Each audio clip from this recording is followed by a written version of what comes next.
सभी को मेरे कथा सागर चैनल में आप सभी का हार्दिक स्वागत है। आज मैं उपस्थित हूँ रविन्द्रनाथ टैगोर द्वारा लिखी गई मेरी आत्मकथा का अगला और अंतिम अंश लेकर। सुनिएगा। यह एक सांझ का गीत है जो मनुष्य शरीर रूपी घर के आगे से जाने वाले रास्ते पर से गाए जाने काबिल है, पर उस राह पर सुनने लायक है। उस गंभीर स्थान में प्रविष्ट होकर रहने का हुक्म देने के लिए ये गीत गाया गया है। इस गीत में की हुई प्रार्थना इंसान भगवान से करता है। जब मैं दूसरी दफ़ा विलायत को जाने लगा तो जहाज़ पर ही आशुतोष चौधरी से मेरी जानकारी हुई।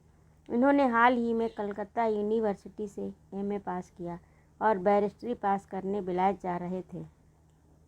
कलकत्ते से मद्रास तक आने में हमारा उनका साथ हुआ। इनके साथ से ऐसा लगा कि प्रेम की गंभीरता जानकारी की ज़्यादा या कमी पर नहीं, इस थोड़े से ही वक्त में चौधरी बाबू ने प्यार भरे व्यवहार से और स्वाभाविक गुणों से अपना लिया, मानो हमारी उनकी जन्म से ही दोस्ती हो और उसमें कभी भी रुकावट न पड़ी हो। विलायत से लौटने पर आंसू हमारे में का ही एक बन गया। अभी उसके कंधे पर जाल ज़्यादा नहीं फैला था, अभी उसके धंधे का जाल ज़्यादा नहीं फैला था और न उसके ग्राहकों के पैसों की थैलियाँ ही इतनी ज़्यादा ढीली हुई थी। इसीलिए उसमें साहित्य के तरह तरह के बगीचों से रस इकट्ठा करने का जोश मौजूद था। उसे फ्रेंच साहित्य से बड़ा प्यार था। उस वक्त मैं कुछ कविता रच रहा था। ये कविताएं आगे जाकर कड़ी ओ कोमल नामक किताब में छपी। आंसू कहा करता था, मेरी कविता में और पुरानी फ्रेंच कविता में समानता है। इस काव्य में संसारी जिंदगी के खेल से कवि पर पड़ी हुई मोहिनी इस बात को बताया गया है, ऐसा उसका मानना था। संसारी जिंदगी में प्रवेश करने की इच्छा ही इन सब कविताओं का एकमात्र उद्देश्य है। इन सब कविताओं को एक जगह पर क्रमवार इकट्ठी कर उन्हें छपवाने का काम आंसू ने अपने ऊपर लेने की इच्छा जाहिर की, इसीलिए काम उसे सौंपा गया। कड़ी ओ कोमल नामक कविता उसे सब कविताओं की कुंजी मालूम हुई, इसलिए उसने उस कविता को किताब में सबसे पहला स्थान दिया। आंसू का कहना बिल्कुल ठीक था। बचपन में मुझे घर से बाहर जाने की इजाज़त नहीं थी। उस वक्त मैं अपनी गच्ची पर की दीवालों के झरोकों से बाहरी दुनिया के विविध रूपों की ओर आशा लगाए देखता और उसे अपना मन अर्पित किया करता था। जवानी के आने पर इंसानी दुनिया की तरह मुझे लुभा लिया। बचपन में बाहरी संसार के साथ एक अनजाने इंसान की तरह मैं दूर से ही बातचीत किया करता था।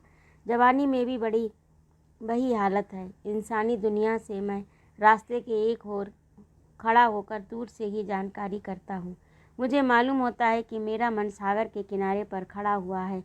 सागर के उस किनारे पर से नाव की पतवार चलाता हुआ मल्लाह मुझे खुशी से अपने हाथ के इशारे से बुला रहा है और कहना चाहिए कि मन भी इस यात्रा के लिए एक सरीखा छटपटा रहा है। ये कहना ठीक नहीं है, मुझे समाज से मिल जाना नहीं आता। एक ख़ास तौर की अकेली ज़िंदगी में मेरा लालन पालन कम हुआ, इसीलिए दुनियादारी की ज़िंदगी से हिल मिल जाने में ये बात रुकावट बन गई। लेकिन समाज के व्यवहारों में बिल्कुल गढ़ जाने वाले देश के बंधुओं में भी मुझसे ज़्यादा समाज प्रेम के चिन्ह दिखलाई नहीं पड़ते। हमारे देश के जीवन प्रवाह का किनारा ऊंचा है, उस पर घाट बने हुए हैं। उसके काले काले पानी पर पुराने पेड़ों की ठंडी छाया फैली है। पेड़ों की टहनियों पर पत्तों में छिपी कोयल पुराना गीत गा रही है। ये सब कुछ है, लेकिन अब ये प्रवाह बहना बंद हो गया है। पानी एक जगह रुका पड़ा है। भला उसका ये प्रवाह क्यों बंद हो गया? उस पर उठने वाली लहरें क्यों बंद हो गईं? सागर की धरती पर पानी किस समय किस प्रवाह में घुसता होगा? इंसान यदि अकेले में आलस में दिन बिताता है तो उसका मन बेचैन हो जाता है, उस पर निराशा छा जाती है, क्योंकि इस दशा में ज़िंदगी के व्यवहार से नज़दीकी रिश्ता नहीं रह पाता। उस पर निराशा छा जाती है क्योंकि इस दिशा में छुटकारा पाने का मैंने खूब यत्न किया। उस समय के राजनीतिक आंदोलन में भाग लेने को तो मेरा मन मंजूर नहीं करता था, क्योंकि उसमें जीवन शक्ति नहीं दिखाई दे रही थी। साथ में पूरे देश की जानकारी न होना और मातृभूमि की सेवा की छटपटाहट का पूर्ण अभाव भी मौजूद था। मुझे अपने आप के प्रति बड़ा असंतोष था। इस कारण मैं अधीर बन गया। और अपने ही आप मैं कहा करता था कि मैं आज़ादी से घूमने वाला अरब से दुइन हुआ होता तो कितना अच्छा होता। संसार के दूसरे हिस्सों में आज़ाद ज़िंदगी का दौर कभी बंद नहीं होता। वह इंसान मात्र की उसके लिए बेरोक टोक कोशिश चलती रहती है और हम तो कहानी की भिखारिन की तरह एक ओर खड़े रहकर बड़ी लालसा से रास्ता जोहते रहते हैं। अपनी तैयारी करके संसार की आज़ादी में शामिल होने का क्या हमें भी कभी मौका मिला है? जहाँ फूट फैली हो, एक दूसरे को अलग करने वाली हजारों बातें हों, ऐसे देश में दुनिया की आज़ादी का खुद अनुभव पाने की लालसा अधूरी ही रहेगी। बचपन में अपने नौकरों द्वारा खींची हुई सफ़ेद खड़िया की लाइनों के भीतर रहकर जिसे जानने की इच्छा से मैं बाहरी दुनिया को देखता था, ये बातें यद्यपि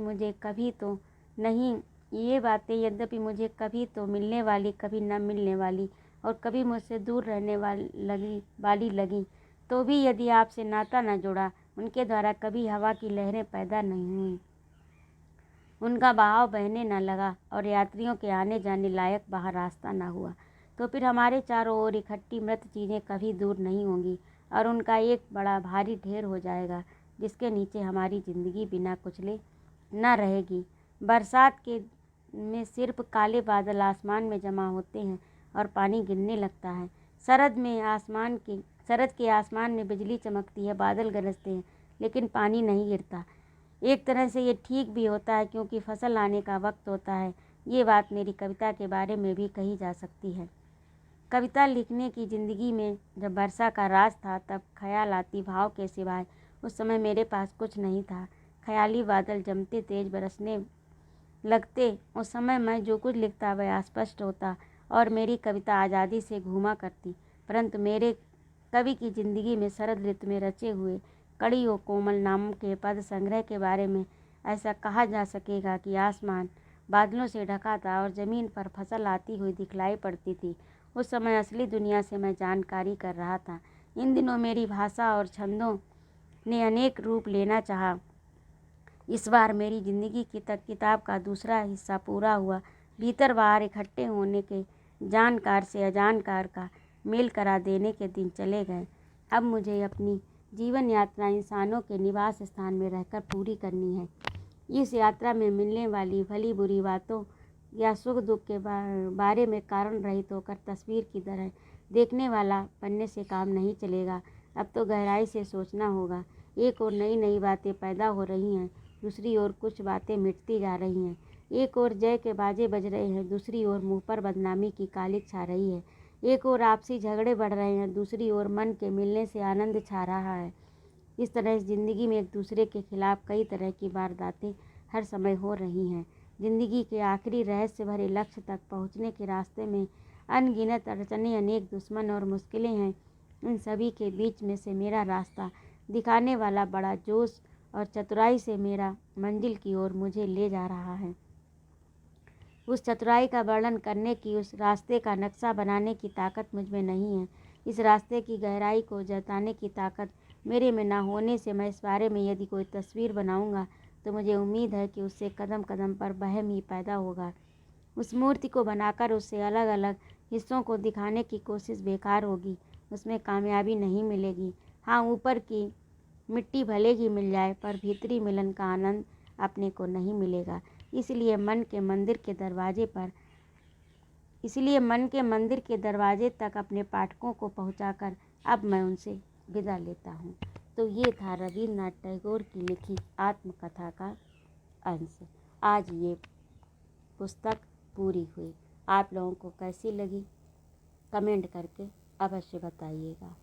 जय माँ भारती। सुनने के लिए आप सभी का बहुत बहुत आभार।